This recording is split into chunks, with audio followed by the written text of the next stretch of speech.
لو بتشرب في ليكويد اه تمام، وانت مع اول باف بتقول لنفسك انا ليه بعمل كده في نفسي؟ مصري ولا مستوى؟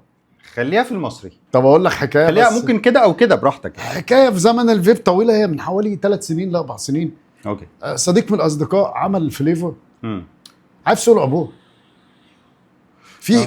في المحلات والحته اللي فيها بتوع الفاكهه وكده، في حته ورا كده بيرموا فيها الفاكهه البايظه. اوكي. الواد قدر يوصل لطعم الفراوله اللي مرميه في مقلب الزباله اللي ورا سوق العبور، والله العظيم. وقال لك جرب. المشكله ان الزبون اللي قال لي جرب، فانا اتحطيت في موقف ايه، اول ما خدت ايه الخ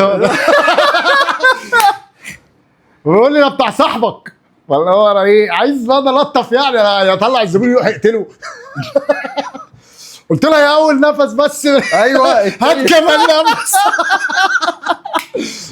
قلت له معقوله يعني لو مش عاجباك نبدلها مفيش مشكله يعني، بس يعني كان لاين زلخه والله، وكان مكلف عليه جرافيك وشكله حلو وبتاع، ديزاين من بره وزباله الله من جوه، يعلم. زباله من جوه، والله كان حاجه غريبه قوي. انا استغربت ازاي قدر يوصل للعفانه دي. يعني انت مثلا ايه بتجتهد ان انت وصلت لحاجه ما حدش يقدر يوصل لدرجه الحقاره دي، فاهم الدماغ دي؟ عفانه ليه؟ انا هعمل اعفن حاجه، ايوه ما حدش يعرف يعمل اعفن مني. ايوه فهو انا احييه بصراحه، هو عارف نفسه.